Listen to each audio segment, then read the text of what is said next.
has been charged with felony stalking after he allegedly sent numerous threats and sexual charged messages to Indiana Fever star Caitlin Clark. Michael Lewis, the suspect in question, traveled to Indianapolis from Texas. Authorities identified him through his IP address. It is alleged that this man was direct messaging Caitlin Clark and also tweeting at her on X. And he even said at one point that he had been driving around your house 3 times a day. So prior to placing him into custody, police met with Lewis last week about the threats along with his presence in Indianapolis. And he said that he was in the city for a vacation and described his messages as a fantasy type thing that should have been the first red flag of it all, if not the second, third, fourth, or 37th red flag. He said that Lewis continued to send Clark messages even after speaking with local authorities. Caitlin Clark, a name synonymous with excellence in basketball, has captured the hearts of fans across the nation. From her jaw-dropping three-pointers to her incredible court vision, she's become a household name in sports. But with fame comes challenges, and for Caitlin, the admiration of fans has taken a darker turn. Being in the public eye often means being under constant scrutiny. While most fans are supportive and respectful, some cross boundaries, leading to dangerous situations like this one. The incident unfolded in Indiana, where law enforcement officials arrested a man who had been stalking Caitlin Clark. According to reports, the individual had been following her movements online and in person, leading to a chilling encounter. Police reports indicate that the stalker had made threats and attempted to approach Clark during a public event. So it is clear that there was something wrong. There's something wrong with this man. He is clearly not all right in the head, and he is clearly dangerous. This is awful. I hate hearing stories like this. We heard one just recently, just a few months ago, about Paige Becker and her stalker as well. Unfortunately, this is something that so many celebrities have to deal with. Before this news broke, we had not truly heard from Caitlin Clark about how any of the discourse online, the hate that she received online, things like this. Like, she has never openly come out and talked about any of these things. She has never complained about these sort of things. And she sure as heck has not responded to any trolling on social media. Now, that is one way to go about things. And that's the way that I think that everyone should go about things. Even me, myself, having to have dealt with things like this. I think the absolute best way to deal with trolls, to deal with someone who's threatening you, to deal with any of these things is to not respond, do not engage, and keep receipts of those things. And I'm sure that's what she was doing here. The fact that they knew that he was in Indianapolis, the police met with him, like, I'm sure that she had been keeping receipts. To quick action by security and law enforcement, the individual was apprehended before the situation escalated further. For Caitlin, this incident is not just a personal invasion but a harsh reminder of the vulnerability that comes with fame. Public figures often face an alarming lack of privacy, making them targets for obsessive behavior. This is not an isolated case.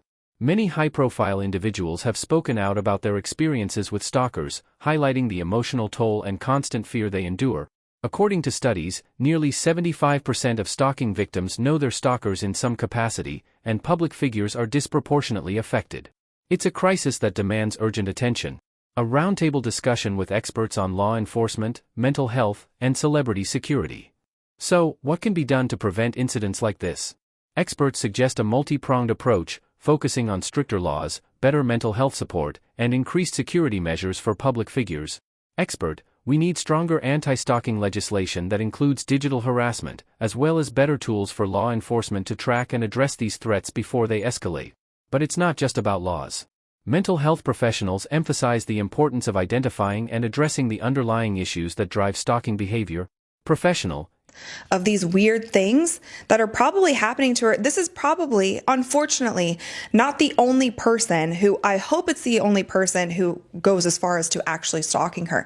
But I'm sure on the daily, she gets weird messages, she gets hateful messages, she gets trolling, she gets all of those things on her social media accounts. She is a global star. With that comes so many incredible things, but it also comes with stuff that people who are not in the public eye, they can't even really understand the level of just attention that you get from so many different people. And like I said, we have not heard from Caitlin Clark complaining about any of these things. And a lot of people on social media, in the media, chalk that up to the fact that Caitlin Clark wasn't receiving any threats, wasn't receiving any hate, and it was all Caitlin Clark fans going at everyone else. They were the ones making the death threats. They were the ones trolling on social media. They were the ones doing everything. Her fans were the problem. It's just so interesting now seeing that this obviously comes to light in the absolute worst way that it possibly can. Nobody, and I'm telling you, no one on this planet, especially women, do not want to deal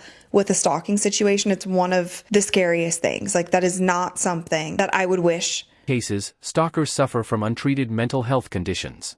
Providing accessible mental health care and early intervention can help reduce these incidents.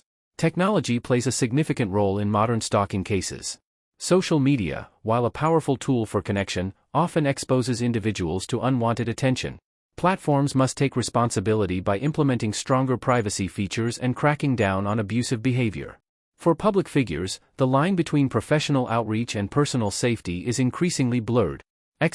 Social media companies need to prioritize user safety. This includes offering better tools for public figures to control who can view their content and interact with them.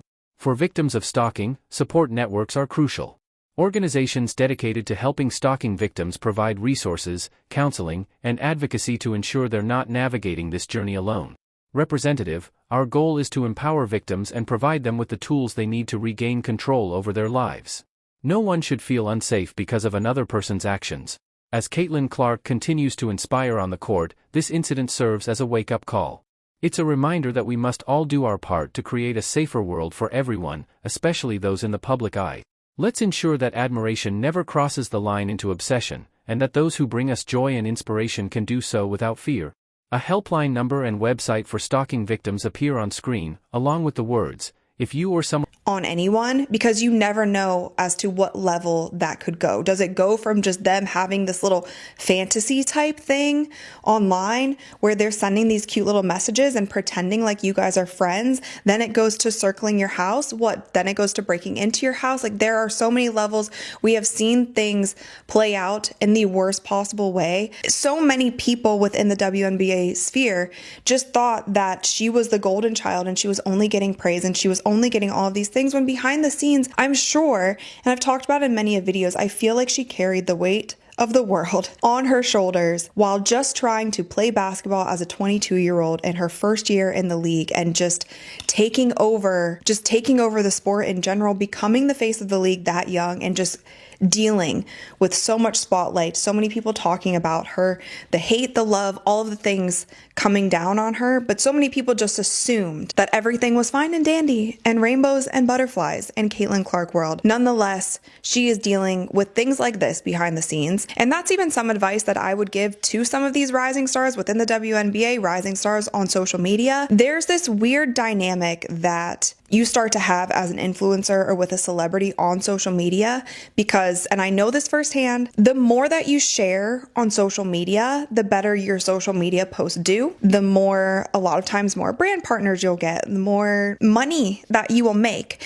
And your fans are always going to demand more, more, more. I want to see more. Where are you going here? What outfit are you wearing here? What city are you in? And that is something that I would just caution really anyone in the public eye, and especially girls, be careful of what you are constantly sharing online. And Caitlin is someone who seems to be very private online. And I think she's doing that, one, because she seems to just be like a ball is life type of girl. And she's just, ball is life and golf is life sometimes. And so she's really just only sharing that element of her. But I would caution those who are taking more of like an influencer route. You don't need to post in real time. You can post after you leave an event, after you leave a place. You can post a couple days later. You don't have to post. Like, Snapchat is also a big one that I feel like a lot of young creators are on, and they're posting hundreds of posts a day, and you can make a lot of money on Snapchat. Trust me, I know. But fans will continue to demand more, demand more. What are you doing? Show us your family. Show us your boyfriend. What are your friends doing? What city are you in? What was your vacation like? What hotel are you staying at? All of these things, when creeps come around like this, or when there's people who don't have great intentions, all the money in the world, all of the fame, all of that is not going to matter. I would just put that caution out there from somebody who literally, like, I have experience, maybe not to the same level as some of the superstars are. I've never had that level of fame, but I have had things that have happened to me and things that have come up where I learned these things when I was younger. My personal experience, and I'm not sharing any of this with you guys so you can feel sorry for me. I'm totally fine. I'm not doing this for sympathy or to be a victim, anything. It's interesting that one of the most uncomfortable interactions that I had with a fan, who I found out later was a fan, but maybe was a little bit more obsessed, actually happened at the Indiana Pacers practice facility. Stalking, help is available. Host, thank you for watching. Let's continue the conversation about protecting public figures and ensuring safety for all. Share your thoughts in the comments below and let's work together for change. Until next time, stay safe. Fade out with somber music and the channel's logo.